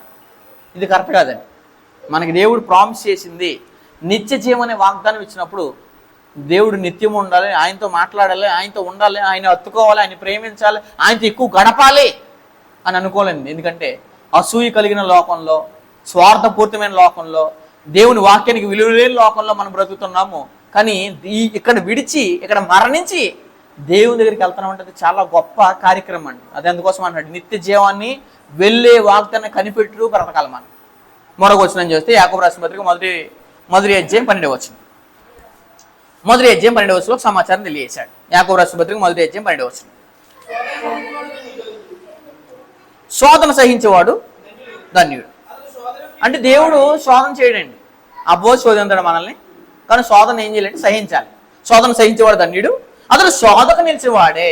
ప్రభు తను ప్రేమించే వారికి వాగ్దానం చేసిన జీవ కిరీటము, అంటే వారసత్వం పొందే కుమారుడికి కూడా దేవుడు ఏమిస్తాడో కిరీటం ఇస్తాడు. ఏ కిరీటం ఇది? జీవ కిరీటము. అంటే క్రీస్తునందు ఎన్ని వాగ్దానాలు ఉంటే అన్ని వాగ్దానాలు ఎవరి నందు ఉంటే వస్తాయి అంటే క్రీస్తు నందు ఉంటాయంటే వస్తాయి. క్రీస్తు నందు ఉంటే ఏం చేయాలి? దేవుణ్ణి మహిమపరచాలి. మహిమపరచాలంటే మార్గాలు ఏంటి? మనము దేవుని మహిమపరచాలంటే పరిశుద్ధులుగా నిర్దోషులు గడపాలి, శ్రేష్టమైన కార్యాలను వివేచించాలి, చేసే ప్రతి కార్యక్రమం దేవుని మహిమపరచేలా చేయాలి. నెక్స్ట్ ఏంటి? సువార్తనితో ఔదర్యం చూపించాలి, నిష్కపటులుగా బ్రతకాలి, ఏకభావం కలిగి ఉండాలి. వాగ్దానాలు ఏం చేసుకోవాలి? పొందుకోవాలి. కాబట్టి మీరు వాగ్దానాలు పొందుకుంటారని, ఎన్నటికీ నాశనం లేని నిత్య జీవాన్ని మిమ్మల్ని హెచ్చరిస్తున్న వాక్యాన్ని ముగిస్తాను.